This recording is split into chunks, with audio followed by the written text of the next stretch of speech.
முன்னொரு காலத்தில் ஒரு புலவர் வாழ்ந்து வந்தார். அவர் தனது குடும்பத்திற்கு உணவு கூட அளிக்க முடியாத வறுமை நிலைக்கு தள்ளப்பட்டார். அதனால் அரண்மனைக்கு சென்று மன்னரிடம் உதவி கேட்க முடிவு செய்கிறார்.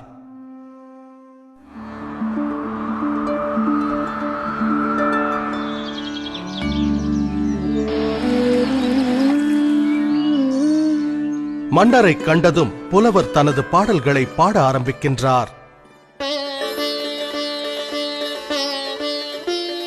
ஆஹா, அருமை அருமை! பாடல்களை கேட்டு மனம் மகிழ்ந்த மன்னர் என்ன பரிசு வேண்டும் என கேட்கிறார். சீராக அடுக்கப்பட்ட அழகான சதுரங்க பலகையை காண்பித்த புலவர், மாமன்னா, சதுரங்க பலகையின் முதல் கட்டத்தில் ஒரே ஒரு நெல்மணியை வைத்த பின் ஒவ்வொரு கட்டத்திற்கும் அதனை இரட்டிப்பாக்கினால் அதை தக்க பரிசாக ஏற்றுக்கொள்வேன். நிச்சயமாகவா? தங்கம் வேண்டாமா? நெல்மணிகள் போதுமா? ஆம் மன்னா என்றார் புலவர். அப்படியே ஆகட்டும்.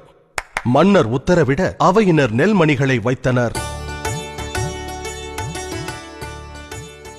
முதல் கட்டத்தில் 1, இரண்டாம் கட்டத்தில் 2, மூன்றாம் கட்டத்தில் 4, நான்காம் கட்டத்தில் 8 என நெல்மணிகளை அடுக்கினர்.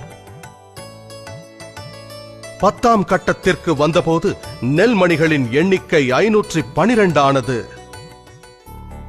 20ஆம் கட்டத்திற்கு வந்தபோது நெல்மணிகளின் எண்ணிக்கை 5,24,288 என அதிகரித்தது.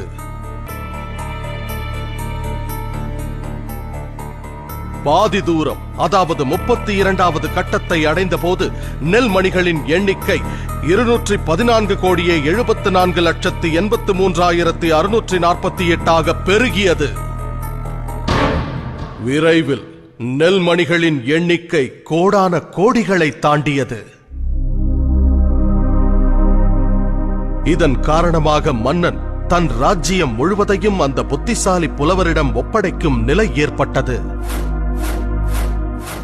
இவை அனைத்திற்கும் துவக்கம் ஒரே ஒரு நெல்மணி.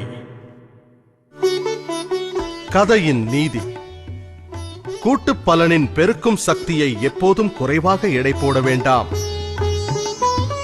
ஒவ்வொரு மாதமும் ஒரு சிறு தொகையை நீங்கள் தவறாமல் முதலீடு செய்து வந்தால் உங்கள் ஓய்வு காலத்தின் போது அந்த தொகை பன்மடங்காக பெருகி நிச்சயம் பலன் தரும்.